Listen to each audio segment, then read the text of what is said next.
झालेल्या विधानसभा निवडणुकीत अजित पवारांच्या राष्ट्रवादीला कर्जत खालापूर मतदारसंघात उमेदवारी न मिळाल्याने मतदारसंघातील जवळपास सर्वच राष्ट्रवादीच्या पदाधिकाऱ्यांनी राजीनामे दिले आणि परिवर्तन आघाडी स्थापन करून विधानसभा अपक्ष लढवली। आता लवकरच स्थानिक स्वराज्य संस्थांच्या निवडणुका जाहीर होतील। खोपोलीसह कर्जत खालापुरात या निवडणुकीत घड्याळाची टिकटिक ऐकायला मिळणार की परिवर्तन आघाडीतच असेल अशा चर्चा सध्या ऐकायला मिळत आहेत। कर्जत खालापूर मतदारसंघात जेवढी ताकद शिवसेना पक्षाची आहे तेवढीच ताकद राष्ट्रवादी काँग्रेस पार्टीची आहे। त्यामुळे आजपर्यंत ग्रामपंचायत असो किंवा लोकसभा असो या मतदारसंघात धनुष्यबाणाबरोबर राष्ट्रवादीच्या घड्याळाचा बोलाबाला पाहावयास मिळाला आहे आणि हे दोन्ही पक्ष आजपर्यंत एकमेकांचे मुख्य प्रतिस्पर्धी होते। पण महायुतीत अजित पवार दाखल झाल्यानंतर कर्जत खालापूर मतदारसंघात विधानसभेसाठी मोठा संघर्ष निर्माण झाला। विद्यमान आमदार शिवसेनेचे महेंद्र थोरवे असतानाही राष्ट्रवादीचे सुधाकर घारे हे विधानसभा लढवण्यास इच्छुक होते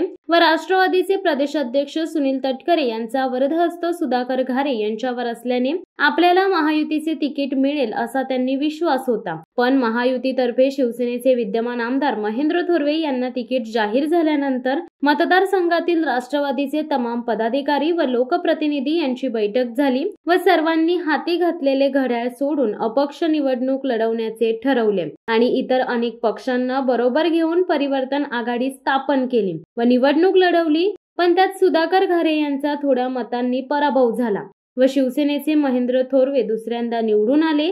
या निवडणुकीनंतर राष्ट्रवादीचा राजीनामा दिलेले सर्व पदाधिकारी पुन्हा राष्ट्रवादीत येतील असे वाटले होते, पण अद्याप काही तसे झाले नाही आणि लवकरच स्थानिक स्वराज्य संस्थांच्या निवडणुका जाहीर होणार आहेत। जिल्हा परिषद, पंचायत समिती, नगरपालिका यांच्या निवडणुकीचा हंगाम आता सुरू होणार आहे। त्यामुळे राष्ट्रवादीच्या पदाधिकारी व कार्यकर्त्यांमध्ये अस्वस्थता पाहावयास मिळत आहे।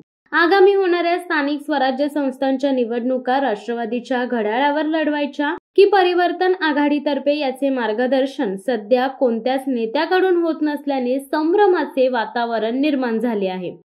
शिवसत्ता टाइम्स न्यूज ब्युरो, रायगड। दे धडक बेधडक वृत्त देणाऱ्या आपल्या शिवसत्ता टाइम्स न्यूज चॅनलला लाल बटन दाबून सबस्क्राईब करा आणि बेल आयकॉनला क्लिक करायला विसरू नका।